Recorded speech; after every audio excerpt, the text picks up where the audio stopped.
ngo naho hari ikingura. Ngo Petero avuga ijambo rikomeye cyane, ngo yagiraga ngo ari kurota, ngo ariko hageze aravuga ngo noneho menye by'ukuri. Haleluya. Aravuga ngo noneho menye by'ukuri ko marayika w'umwami w'Imana yatumye marayika w'umwami Imana ngo ankure mu nzu y'imbohe. Mu yandi magambo, ndasohotse mu nzu y'imbohe kubera Yesu. Nawe wasohoka mu burwayi kubera Yesu, wasohoka mu kibazo kubera Yesu, wasohoka mu bigeragezo kubera Yesu. Yesu ahari, birakunda. Ni mumwiyambaze, ni mumwikomezeho. Niwe buye rizima ryanzwe n'abubatsi, ariko ku Mana ryahindutse rikomeza imfuruka.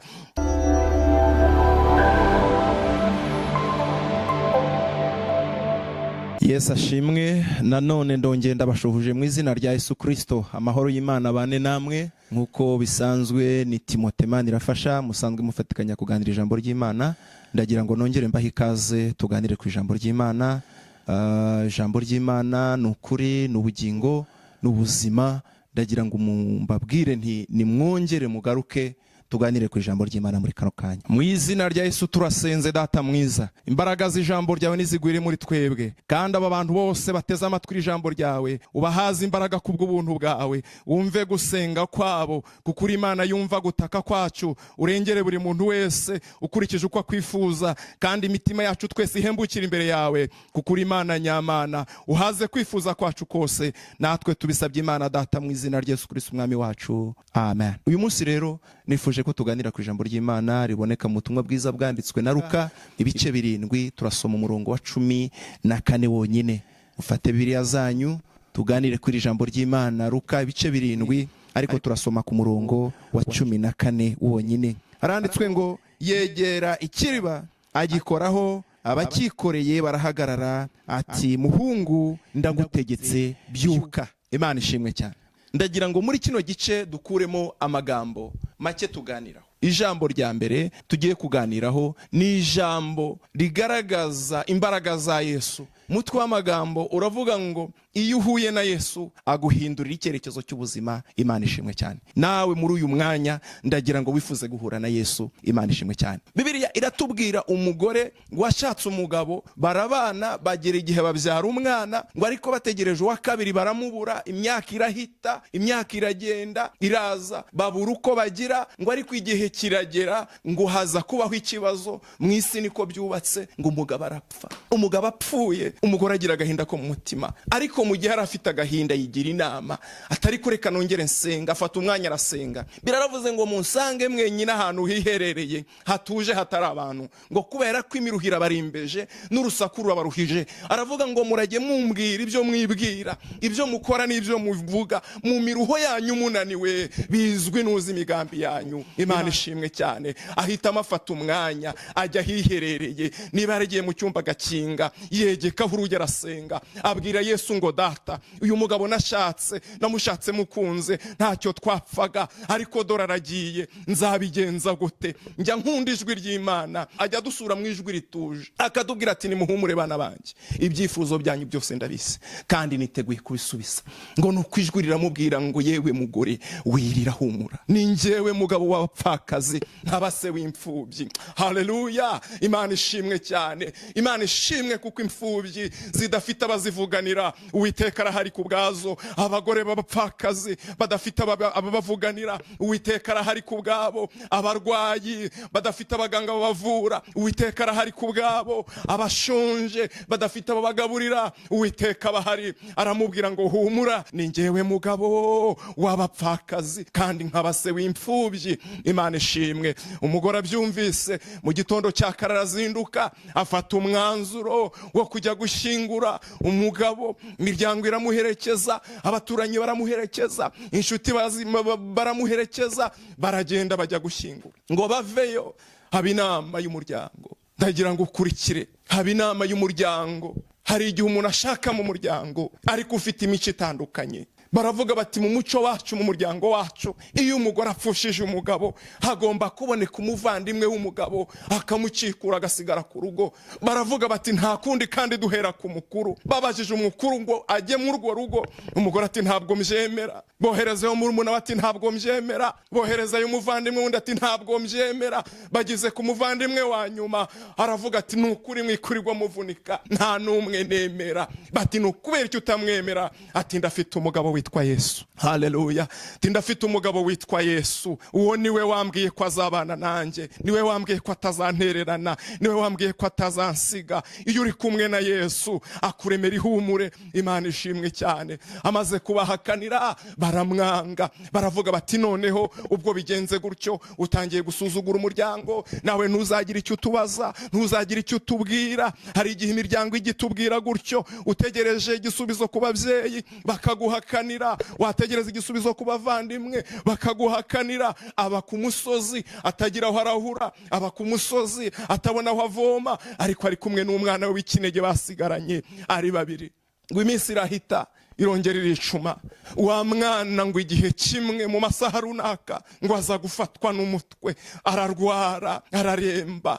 Ngo hamagara mama wati mama ndumva umutwe undiye, ndumva merewe nabi, mu nda hari kundya, ndafite ibibazo ndi kuribwa cyane. Nyina nk'umubyeyi ahurura agira ngo amurengere, amuzanira amazi arayamuha, niba hari ikinini arakimuhereza, ariko asubiye mu nzu ngo agaruke abona umwana araciye, nawe abona arapfuye. Reka mbabwire inshuti zanjye, ndabibutsa ko agahinda karimera, ndabibutsa ko agahinda karimera. Yari yapfushije umugabo, ageretseho gupfusha ikinege, agahinda kari karemereye, abura uko ataka, abura uko avuga. Ariko nanone yibuka wa mugabo witwa Yesu wamubwiye ko azabana nawe, wamubwiye ko atazamusiga igihe azaba arembye, igihe azaba afite agahinda, igihe azaba afite umubabaro. Aravuga ngo reka nongere nsubire hahandi aho wa wundi twavuganiye, niwo nkwiriye kongera kujya kumubariza. Asubira muri wa mwanya wo gusenga. Yesu yarari ahitwa Kaperinaumu, ngo yaramaze gukora igitangaza, ngo yiyumvamo mu mutima ko hari umuntu uri gusenga. Haleluya. Ujye ukora ukuntu byanze bikunze mu gihe cyo gusenga, wumva ko Yesu ari bubyumve. Ngo yiyumva mu mutima ko hari umugore ufite agahinda, ngo yiyumva mu mutima ko hari umubyeyi ubabaye, agize kuba yarapfushije umugabo, none agize kuba yapfushije umwana, ngo biramubabaza cyane. Abwira abigishwa ati mureke twerekere nayo. Ahindura icyerekezo cyaho yajyaga. Uyu munsi wa none nakwifuza ko Yesu yakwerekeza iwawe, nakwifuza ko Yesu yakwerekeza mu buzima bwawe. Niba ufite agahinda yahindura icyerekezo akerekeza iwawe. Niba ufite umubaro ongera usenge mu mutima. Isengesho ni igisubizo. Muri yaravuze ngo mu gihe cyacu cyo gusenga ngo amasengesho yacu agira kure cyane, atambuka n'inyenyeri. Aravuga ngo si ibyo gusa, ngo ahubwo umutima w'umuntu ujya imbere y'Imana ugakomanga urugi ushaka kureba Imana. Inshuti yanjye, dufite amahirwe ku ijuru rikingukiye umuntu wese uri gusenga. Dufite amahirwe ku ijuru rijya rikingukira umuntu wisaba. Dufite amahirwe ku ijuru rijya rikingukira umuntu wese ushaka kuyegera. Imana ishimwe cyane. Abwira abigishwa bati mureke duhindukire twerekere inayini. Hariyo umugore, hariyo umuntu ufite ikibazo, yapfushije umugabo bwa mbere, none apfushije umwana. Ntabwo nabyemera. Yesu hari ibintu ajya yanga, hari ibintu ajya hakana. Ibi bibazo bikaba bwa mbere, ubwa kabiri byajya kubakanga, yenda umwana wa mbere yapfa, uwa kabiri yajya gupfa Yesu akabyanga. Yesu hari ibintu yanga, hari ibintu yanga, hari ibintu yanga. Imana ishimwe cyane. Ngo ahingutse aho ngaho, ngo ahura n'abantu bamuherekeje.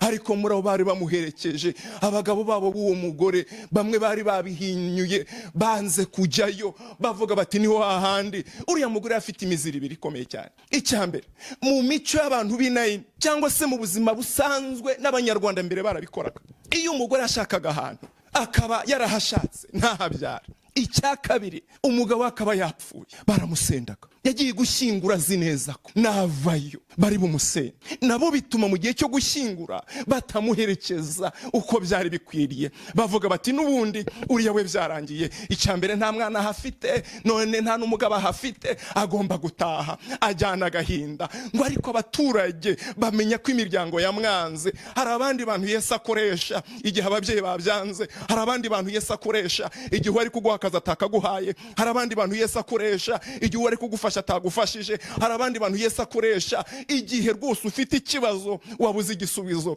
Hari abandi bantu Yesu akoresha ngo ahamagara abantu, harababwira ati noneho na wa mwana yapfuye, ngo abaturanyi bo hirya no hino baraza, abo muryango basigaraho mu rugo bategereje iki? Bategereje ko nibava gushyingura bari buze kugabana ibye, ubundi bakamusenda agataha uko yaje akaba ariko agiye. Ariko ndagira ngo nkubwire, imbere hari igisubizo cyo guhura na Yesu, imbere hari igisubizo cyo guhura n'Imana, imbere hari igisubizo cyo guhura na Yesu Kristo. Imana ishimwe cyane. Ifuze guhura na Yesu ni ingirakamaro, ifuze guhura na Yesu ni igisubizo cyiza, ifuze guhura na Yesu bizakubyarira inyungu, ifuze guhura na Yesu. Imana ishimwe cyane. Haleluya. Bibiliya ivuga ngo iki?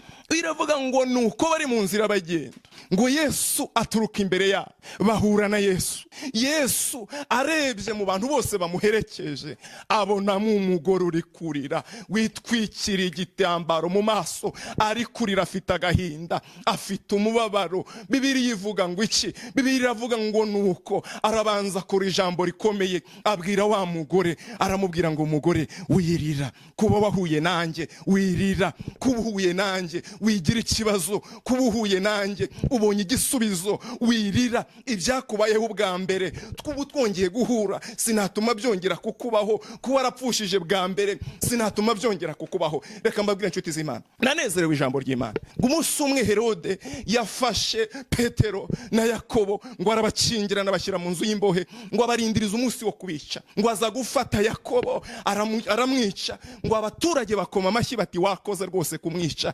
Ngo anezezwa nabyo, ngo arababwira ati ubwo bimeze bityo na Petero ndaza kuza kumwica. Ariko mu ijoro barabyanga, ngo mu ijoro ari burare yishe Petero, mu ijoro barabyanga. Baravuga bati Herode we, ntabwo wakwica Yakobo ngo ugerekeho na Petero tubikunde. Yesu ntabwo yabyemera kabiri, afite imbaraga zo kurengera abantu be. Yaravuze ngo umuntu wanjye naho yababazwa ntabwo azababazwa iteka, hari igihe cyo gutabarwa, naho uyu munsi watabarwa. Imana ishimwe cyane. Ngo araye ari bumwice, ngo araye ari bumwice. Muri iryo joro marayika w'Umwami Imana asura Petero, amukomanga mu mbavu, aramubwira ngo byuka. Petero arabyuka, aramubwira ngo kenyera, arakenyera, akweta inkweto z'ubutumwa bwiza, ashyiraho umukandara w'ukuri, arangije aritera, aramubwira ngo nkurikira. Nta wundi muti wo gusohoka mu kibazo, nta wundi muti wo gusohoka mu buroko, nta wundi muti wo gusohoka mu burwayi uretse gukurikira marayika w'Umwami Imana. Imana yohereza marayika,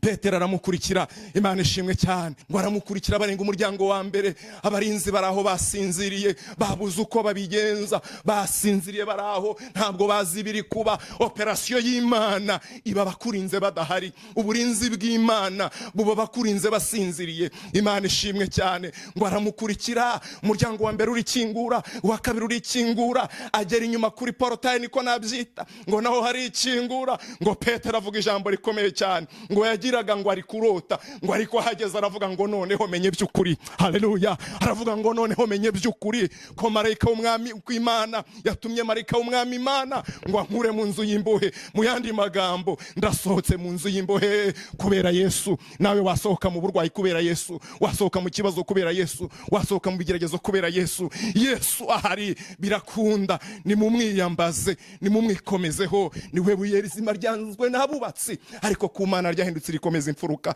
Imana ishimwe. Uwo munsi Yesu arabyanga.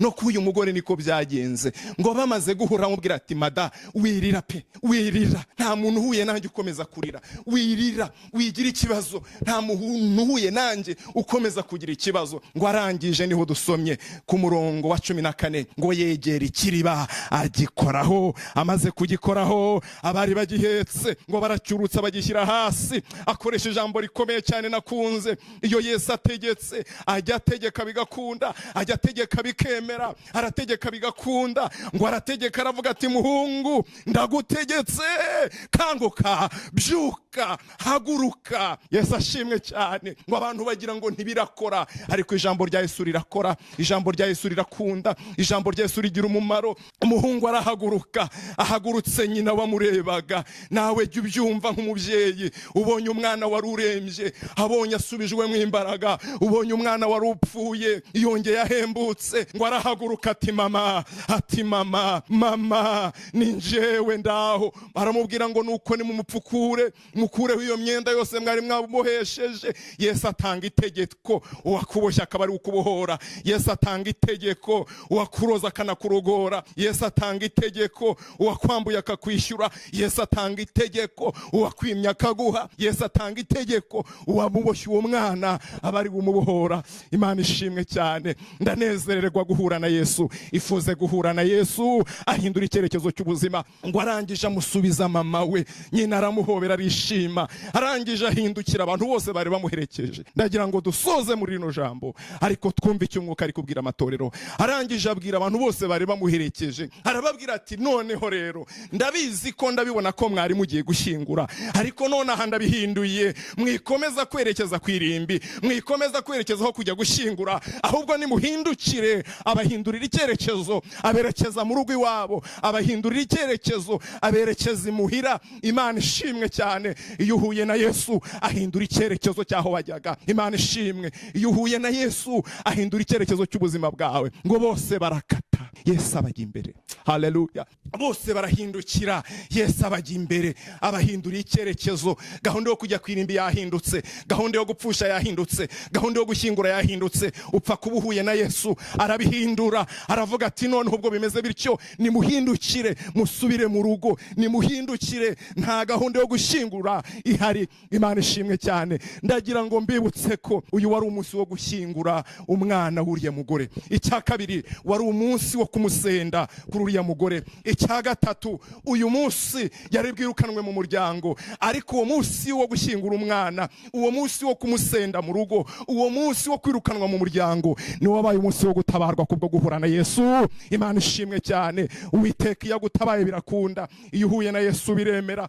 Ngo arahindukira, bafata icyemezo basubira mu rugo. Bageze mu rugo basanga abandi basigaye mu rugo bari kugabangana. Sinabasha kubimenya neza, ariko birashoboka ko hano bashinze imihati bati wowe uzava hari ugere hariya. Hari ahandi bashinze imiko bati wowe uzava hari ugere hariya. Ibyo byose barabikora, ariko Bibiri ivuga ngo iki? Ijambo ry'Imana rivuga ngo iki? Yesu ahindura icyerekezo cy'ubuzima, ahindura icyerekezo cy'umubyeyi. Uwari ugiye gushyingura asubira mu rugo. Bageze mu rugo basanga barimo baragabangana. Bati kuki mushotse mugaruka? Umva igisubizo ukwiriye gutanga: nahuye na Yesu. Niyo mpamvu narwaye sinapfa, nahuye na Yesu. Niyo mpamvu batanyirukanye ku kazi, nahuye na Yesu. Niyo mpamvu ndi muzima, nahuye na Yesu. Niyo mpamvu ndyama nkabyuka, nahuye na Yesu. Niyo mpamvu ntamugaye. Nubwo kumugara bishobora kubaho, ariko birashoboka ko bishatse bitakunze. Imana ishimwe cyane. Niyo mpamvu Yesu yantabaye, nahuye na Yesu. Uwari kwirukana uwo munsi arongera aba muzima.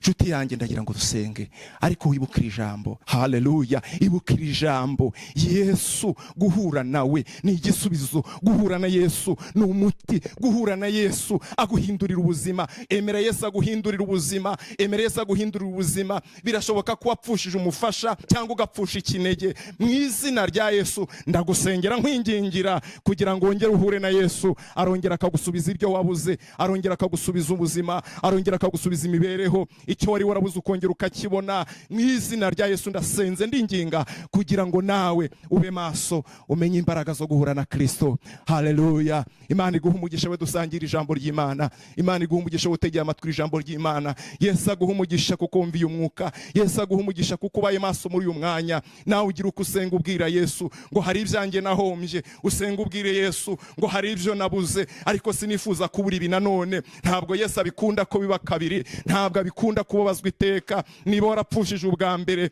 gira kwizera uvuge ngo Yesu araharazandinda. Uwazuye umwana w'ikinege, nanjye wanjye yamukiza. Birashoboka kuri kwa muganga, birashoboka kuri hano hateye ubwoba mu bibazo bitandukanye, ariko Yesu ashobora byose. Imana ishimwe cyane. Ndagira ngo dusenge nanone. Data mwiza, mungeri mwiza, izina ryawe rihabwa icyubahiro. Aba bantu bumvise ijambo ryawe baha umugisha, kandi wumve gusenga kwabo. Urebe cyane cyane ibyo bifuza mu mitima, kuko uri Imana nyamana. Ubasubize kuko uri umubyeyi mwiza. Ntabwo ujya utwima, utubera amaso kugira ngo turengere. Turagushimiye Data mwiza kuko wumvise gusenga kwacu. Icyubahiro n'ikibi cyawe tubyatse Imana Data mu izina rya Yesu Kristo umwami wacu. Amen. Mwari kumwe na Timote. Imana irafasha. Imana ibaha umugisha.